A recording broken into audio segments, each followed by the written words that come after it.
Doink. Halo kaum halumen, welcome back in my channel. Masih bersama saya, Angelica Dilarani.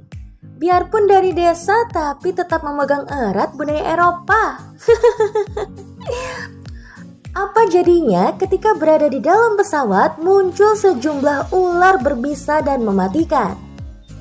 Satu ular aja bakalan buat para penumpang panik, apalagi jika jumlahnya sampai ratusan.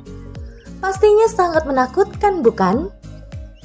Ya, kali ini Neng Angel akan membahas sebuah film yang berjudul Snake on Plane yang dirilis pada tahun 2006 yang disutradarai oleh David R. Ellis. Seperti judulnya, film ini merupakan film laga yang menceritakan tentang keberadaan ular yang berada di dalam sebuah pesawat. Dalam film ini, mengambil setting sebuah pesawat yang tengah mengudara, namun tanpa diduga, sejumlah ular beracun dan mematikan malah muncul dan menyerang para penumpang pesawat tersebut. Dengan bantuan seorang CNA yang bernama Flynn yang diperankan oleh Samuel L. Jackson dan rekannya yang bernama Sean yang diperankan oleh Nathan Phillips, mereka harus membasmi ular tersebut di dalam pesawat. Bagaimana nasib mereka dan para penumpang? Langsung saja kita ke alur ceritanya. Thank you very much. Mwah.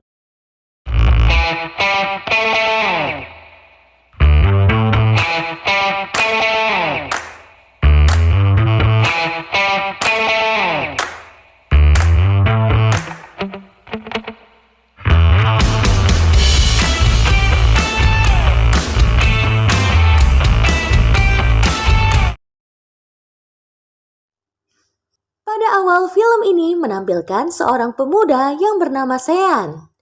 Di saat itu Sean tidak sengaja melihat beberapa suruhan seorang pengacara mafia yang bernama Kim membunuh seorang jaksa. Karena telah melihat kejadian itu, si Kim ini takut banget kalau si Jean bakalan memberitahu publik apa yang telah dia lakukan. Oleh sebab itu, Kim menyuruh anak buahnya untuk memburu Jean. Mengetahui nyawa Jean yang sedang bahaya, seorang agen FBI bernama Flynn ingin membantu Jean dan melawan Kim di persidangan.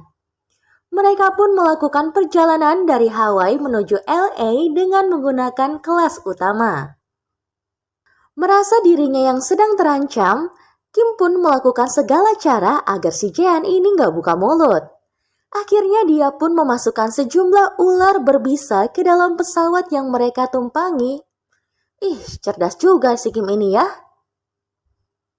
Di saat itu Jean dan Flynn berada di kelas utama dan gak boleh siapapun yang berada di sana kecuali mereka. Hal ini tentu saja membuat penumpang lain yang ingin berada di kelas utama tersebut sedikit kesal dengan pelayanan maskapai tersebut. Tidak berselang lama, penerbangan akhirnya dilakukan. Di saat itu terdapat berbagai macam orang dari berbagai kalangan. Mulai dari wanita bersama anjingnya, artis, sepasang kekasih, ibu bersama bayinya, dan juga dua anak kecil menggemaskan yang dibiarkan ayahnya untuk terbang sendirian. Beralih ke cerita selanjutnya, di mana si Kim ini telah mempersiapkan segala cara agar ular tersebut keluar tepat waktu. Akhirnya dia membuat pemundur waktu dan juga mencampurkan larutan di dalam bunga-bungaan agar ular tersebut lebih agresif ketika menyerang para penumpang nantinya. Tidak berselang lama, tempat penyimpanan ular itu pun hancur yang membuat ular-ular tersebut keluar satu persatu. Mereka merayap di dinding pesawat, melewati celah, bahkan memasuki kabin pesawat.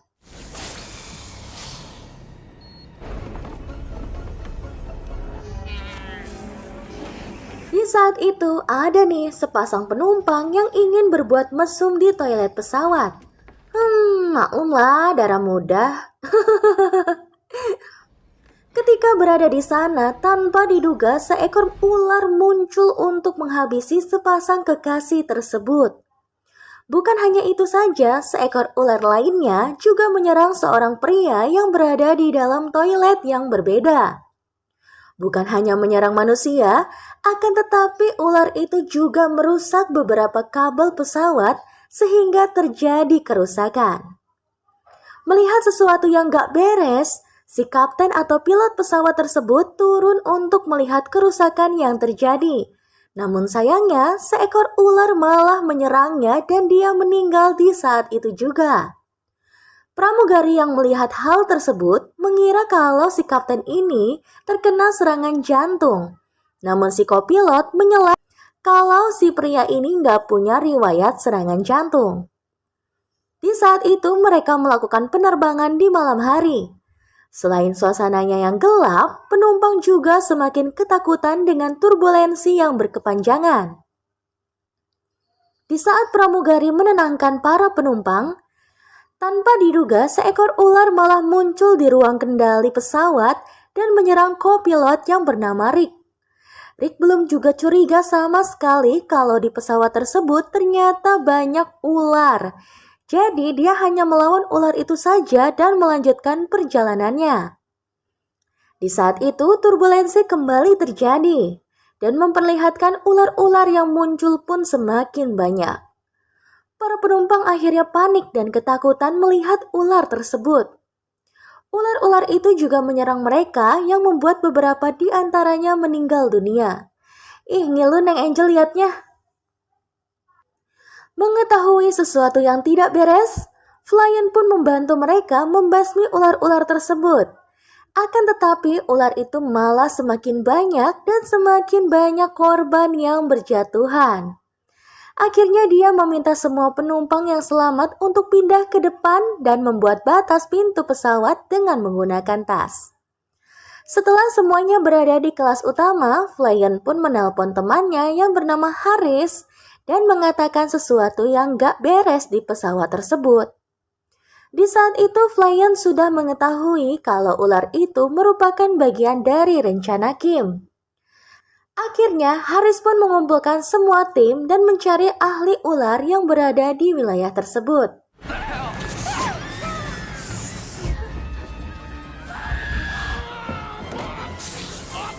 Ternyata, ular-ular tersebut tidak berhenti begitu saja. Mereka bisa menembus pembatas tersebut dan mulai menyerang penumpang yang berada di kelas utama. Dengan sigap, Flyan mengambil pemadam api dan menyerang ular tersebut. Namun sepertinya pemadam api itu tidak cukup mencegah ular masuk yang lebih banyak, dan dia akhirnya mencari barang lainnya.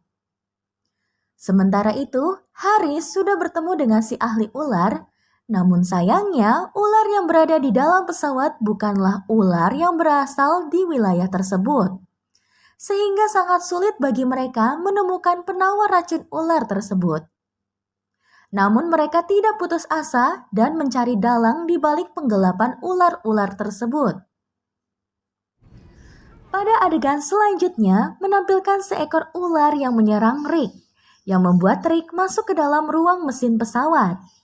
Melihat Rick yang sudah tidak sadarkan diri, akhirnya Flyan dan seorang pramugari yang bernama Claire pun berusaha mengendalikan pesawat tersebut dengan sekuat tenaga mereka. Sementara di belakang, para penumpang dihebohkan kembali dengan kemunculan ular yang tidak kalah banyak. Akhirnya, Jan pun berusaha menghalangi ular tersebut dan meminta para penumpang untuk masuk ke atas. Ketika menuju ke atas, seekor ular yang lebih besar muncul dan menyerang para penumpang tersebut. Bukan hanya itu saja, tangga yang mereka gunakan juga roboh akibat tidak mampu menampung beban para penumpang. Lagi dan lagi, sejumlah orang kembali tewas dalam peristiwa tersebut.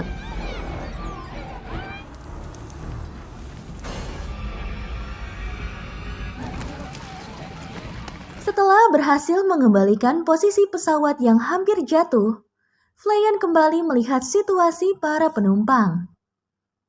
Di saat itu, seorang penyanyi yang bernama 3GS membuat keributan, namun Flyan berhasil menenangkannya.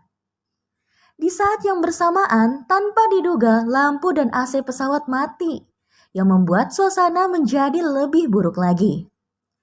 Akhirnya, dengan bantuan Claire, Flyan pun turun ke bawah dan memperbaiki kerusakan tersebut. Tidak berselang lama, Flyan akhirnya berhasil memperbaiki AC dan lampu pesawat. Karena sudah muak dengan ular-ular itu, Flyan pun ingin melakukan sebuah rencana gila dengan membuang ular-ular tersebut keluar pesawat. Sebelum dia melakukan hal tersebut, Flyan meminta para penumpang kembali ke tempat duduk dan mengikat sabuk pengamannya. Di saat yang sama, Flyan pun menembak kaca pesawat yang membuat angin masuk ke dalam pesawat tersebut dan membuat tekanan yang cukup besar. Akhirnya, ular-ular tersebut bertebangan dan keluar dari jendela.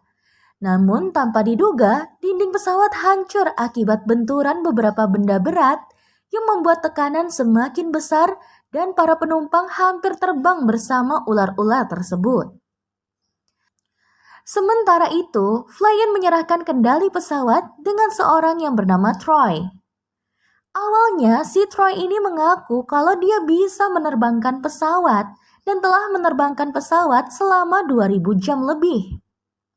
Setelah kendali pesawat berada di tangannya, akhirnya dia mengaku kalau mengendalikan pesawat yang dia maksud adalah menerbangkan pesawat di dunia game. Namun apa boleh buat, akhirnya Flyan pun mempercayakan kendali pesawat tersebut sepenuhnya kepada si Troy. You try to land west to east, you'll come in.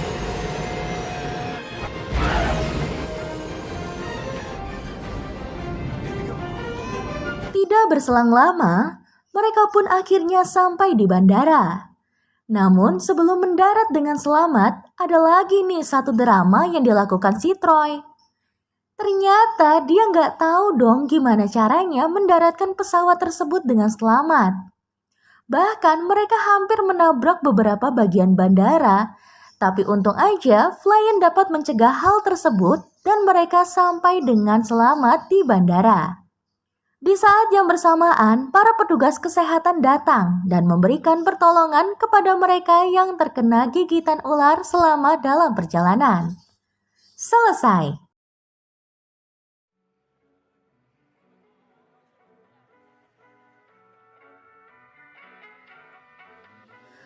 Biarpun film ini hanya fiktif belaka, tapi bisa membuat penontonnya lumayan berkeringat ketika memutarnya.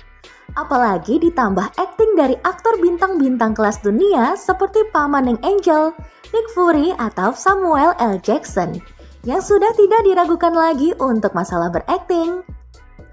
Kalau Neng Angel ada di pesawat tersebut, Neng Angel cukup berdoa saja. Semoga yang keluar bukan ular berbisa, tapi ular tangga. Pesan moral dari film ini adalah, jadilah manusia yang suka tolong-menolong karena manusia tidak dapat hidup sendiri tanpa adanya bantuan dari orang lain. Oke, Neng Angel pamit dulu. Sampai jumpa di video berikutnya. Bye-bye.